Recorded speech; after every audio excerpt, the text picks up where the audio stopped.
Hey everyone, it's Coach Alexis here. I hope you're having an awesome Thursday. I wanted to pop in and make a video real quick. And I wanted to talk a little bit about what to do when you get in a funk.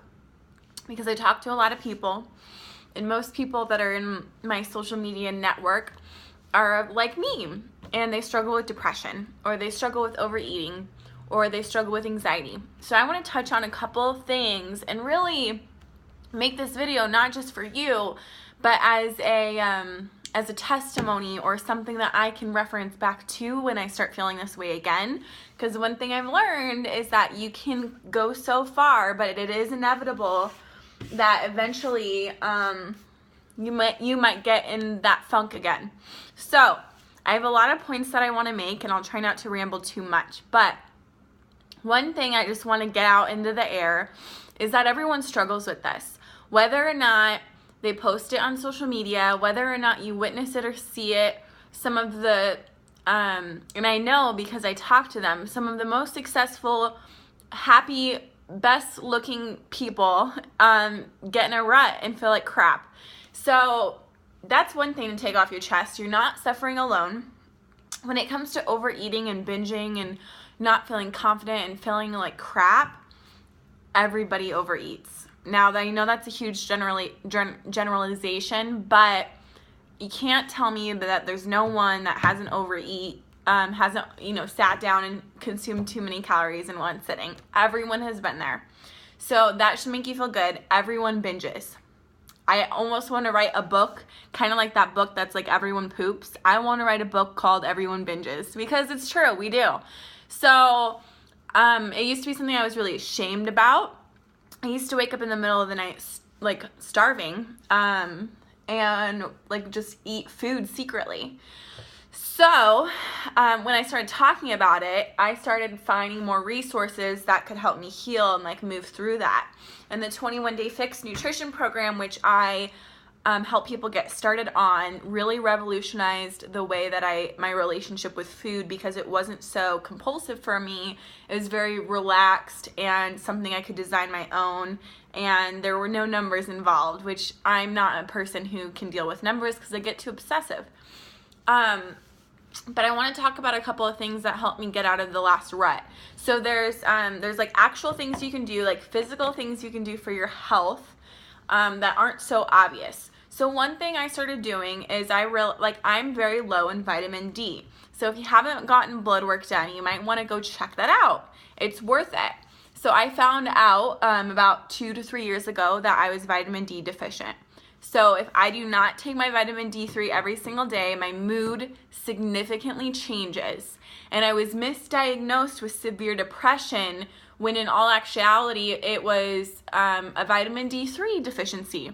So when I decided personally, and when I threw out my pills and replaced it with vitamin D3 and kept exercising and doing my thing with Shakeology, it balanced out. It ended up working itself out. I'm not saying that's the answer for everyone, but most people are vitamin D deficient, especially during this season. So check out your check it out. See if you can get some blood tests done. Some other things that I suggest is doing some reading and doing some research and talking to people about how you are feeling. So one book that I highly suggest, I just think everyone should read some parts of this book, even if you classify yourself having suffered from an eating disorder, or maybe you just have compulsive tendencies or weird feelings around food. So I really believe everyone should look into reading the book Eating Under the Light of the Moon. One thing that really touched me in that book, and it's for women, but I think men could use it too, is it's not about the food. You don't have an addiction to the food. You have an addiction to numbing out. And as a recovering drug addict, I can very much relate to that addiction of numbing out and not feeling anything, because that I'm used to. I know how to do that very well. That's my coping mechanism, is to just numb out and not feel anything. So I've had to learn how to reconnect with my emotions and not ignore them. So I think a lot of times we try to ignore those shitty feelings because we're like, I'm supposed to be happy. I'm not supposed to feel those things. Sometimes you just feel like raw hamburger. Sometimes you have to accept that you're in a valley, you're in a low point, and you just have to let yourself be there and realize it's okay. It's okay to be angry. It's okay to be pissed off at someone. It's okay to have hatred feelings. It's okay to feel that stuff. The thing that's not okay is if you try to push those aside and try to be happy, and you're going to be stuck in this weird place called a funk because you aren't letting yourself move through those feelings. A lot easier said than done. So, what I usually do next is, so it's not about the food, right? So freeing. Now that's when you get to work. So you say, okay, how do I get outside of my head? How do I figure out what am I hungry for? What am I really hungry for? What do I need? For me, I was letting some thoughts of what someone said about me affect my state and affect how I define my worth. Dangerous. And so I decided, okay, one thing I strongly believe that nothing happens to you to make you miserable and make you suffer. It happens for you. So if you can find a way to turn your pain into purpose and realize that your struggle is your message and you're supposed to use it, and you're supposed to find the gift in every problem. So that's what I did. I started doing personal development on how do I find the gift in this problem. So I started thinking, why am I getting so upset about people telling me that I'm overweight? Why am I getting so upset about someone who doesn't like my body when I accept me? Why is that bothering me so much? And I started to realize that the whole gift in this pain was that those particular people had been really unhappy with their self-image their whole life. Their entire life, they never thought they were pretty. And these are elder women in their final chapters of their life. So then I started thinking about, wow, this is huge. I feel like part of my purpose might be to continue on my path of knowing that I'm beautiful and letting myself feel that way, even if other people tell me I'm not. And what that does is it gives other people permission to feel pretty now, because how scary, there's nothing that scares the shit out of me more than waking up one day and realizing I never loved myself, and being close to dying and realized I never believed I was beautiful because I was so afraid that everyone else thought I wasn't. Nothing scares me more than that.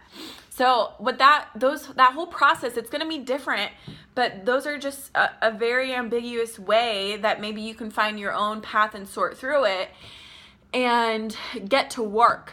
And so after I did that, I started doing a little bit more spiritual stuff and started listening, started spending some more time with God and, keeping him close to my heart. And it really fueled me and fed me. And I realized that that's what I was hungry for, that acceptance and that love. And all of a sudden, I just felt like I didn't need to numb out anymore. All of a sudden, I stopped feeling compulsive around food. All of a sudden, I wasn't thinking about when I was going to eat next. And all of a sudden, I was at peace again. And I could just chill out, went harder in my workouts. And then all of a sudden, that was aiding in this whole process of figuring out what was wrong. And I just got more oxygen into my body, and I started to feel, like I could breathe again and breathe deep. So practice breathing. A lot of people don't do it, but it's like a natural high as long as all those other things are in place. Make sure you're getting enough sleep, water, take care of yourself. Allow yourself to feel like shit for a few days. It happens, but know that it's happening to you it's happening for you, not to you. And when you come out of it and you start seeing the light, the great thing is you can start coming from a place of gratitude where you wouldn't have been able to come from to such a strong degree if you hadn't felt those bad feelings. There's also one thing I want to leave you with. There's something that Eckhart Tolle talks about, and it's called the pain body. We're addicted to pain. We're addicted to that neurotic sense of, and that might sound crazy to you, but it can be an addictive cycle. As much as drugs, addictive to hiding behind those labels of depression, anxiety, of he did this to me, of, being in a mutually abusive relationship and not taking ownership. Like, the pain body is very real, and it has to do with the ego, and it's addicting. But as soon as you do a little bit of research on the pain body and recognize it and are aware of it, it completely dissolves. And then you're free.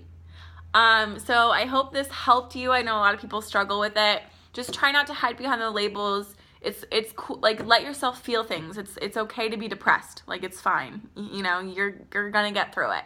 Be thankful for it. It's happening for a reason. You were chosen to have this happen to you so that you can use it for your benefit, for others' benefits, for just the healing of the whole world. And I really believe that. So hope that helps.